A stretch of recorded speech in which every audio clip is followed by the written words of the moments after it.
This news is sponsored by Shri Vrindavan garments.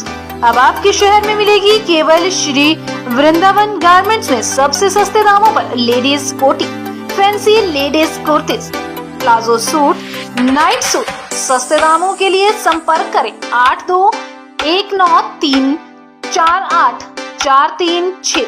Shri Vrindavan garments, petrol pump, main बाजार, जोगिंदर नगर। दिल्ली में कल मेरी देश के प्रधानमंत्री जी से मुलाकात है।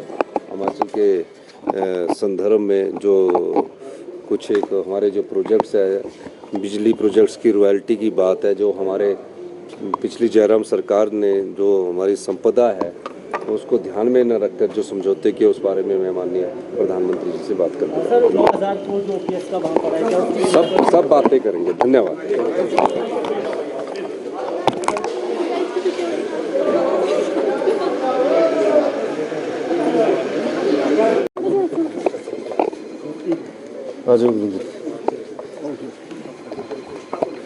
सर, लोकसभा हार को लेकर मंथन किया गया, सर क्या कहेंगे? 2 दिवसीय बैठक। हाईकमांड के दिशा निर्देश के अनुसार लोकसभा में किस प्रकार हार हुई है उस पर चर्चा करने के लिए कमेटी आई है, और निश्चित तौर पर ऐसी चर्चा होनी भी चाहिए।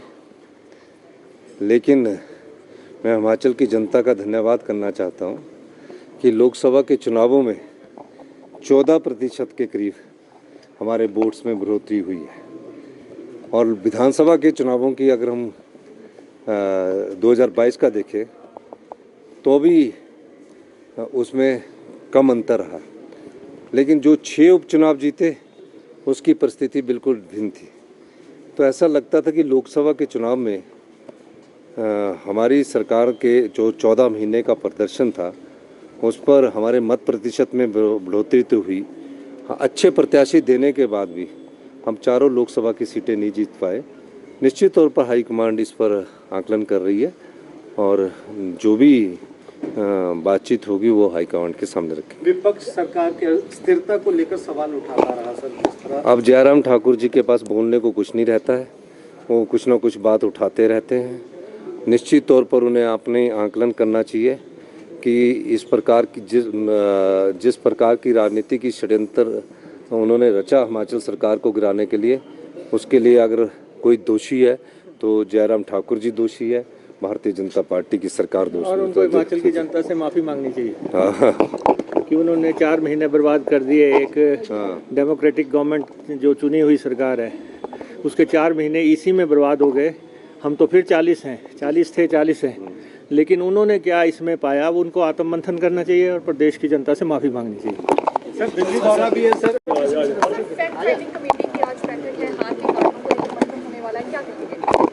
नहीं, निश्चित तौर पर जो पिछले लोकसभा चुनाव थे उसकी परसेंटेज के हिसाब से 14% वोटों की वृद्धि लोकसभा चुनावों में हुई है, और पिछले 3 लोकसभा चुनावों में हम एमपी की सीट हार रहे थे, और इस बार भी हम चारों सीटें चुनाव में हारी है। लेकिन मत प्रतिशत में हमारे 14% की वृद्धि हुई है, लेकिन जीत ही सबसे बड़ा मायने रखती है।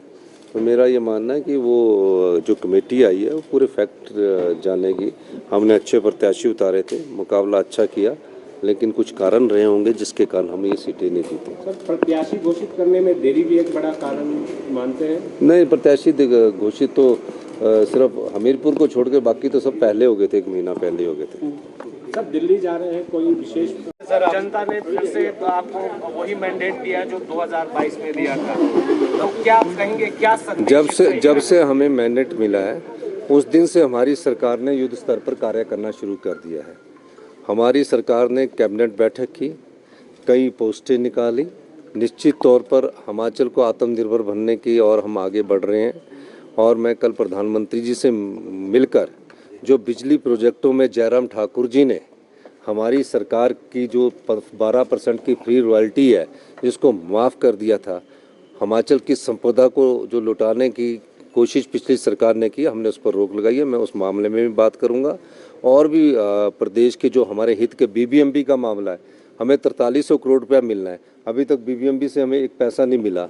आपदा की राहत मिलनी है जो कि निश्चित है, बजट के अनुसार होती है, पीडीएनए बोलते हैं, पोस्ट डिजास्टर नीड असेसमेंट, जो हमारा आपदा के बाद भारत सरकार से हमें राहत मिलनी चाहिए, वो भी नहीं मिली। इन सब बातों पर मैं बात करने जा रहा हूँ।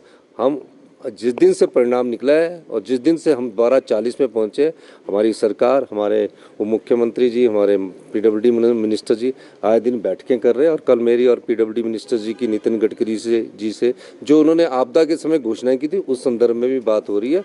और युद्ध स्तर पर हमारी सरकार 3.5 साल हिमाचल की जनता के हित में काम करेगी। आपको लगता है सर कि अब सरकार को अस्थिर करने या कोई और कोशिश देखिए, केंद्रीय एजेंसियों का भविष्य की राजनीति को हिमाचल की जनता ने आईना दिखा दिया। जो 14 महीने पहले 6 विधायक चुनकर गए थे, उसको जनता ने आईना दिखा दिया। जनता ये चाहती है, जो जनता के वोट से चुनकर सरकार बनती है, वो 5 साल कार्य करे। 5 साल कार्य करने के बाद वो अपना मत देंगे कि किसकी सरकार भविष्य में बननी चाहिए। लेकिन जिस प्रकार 14 महीने में जनता के वोट से चुनी हुई सरकार को नोट के दम से गिराने की कोशिश की गई है, उसका जनता ने हिमाचल की बड़ा अच्छा जवाब दिया है। और हिंदुस्तान की जनता को भी एक दिशा दी है कि हम बिके हुए लोगों के साथ, जिनको हम चुनकर 5 साल भेजते हैं, वो अगर 14 महीने में इस्तीफा देते हैं तो हम उन्हें घर बैठा सकते हैं। ये दुरुपयोग हो रहा है, एजेंसियों का दुरुपयोग होता है, ये इनका एक हथियार है, चुनावों से पहले होता है। तो इन चीज़ों से घबराने की जरूरत नहीं है। धन्यवाद। हिमाचल सरकार को कोई थ्रेट नहीं।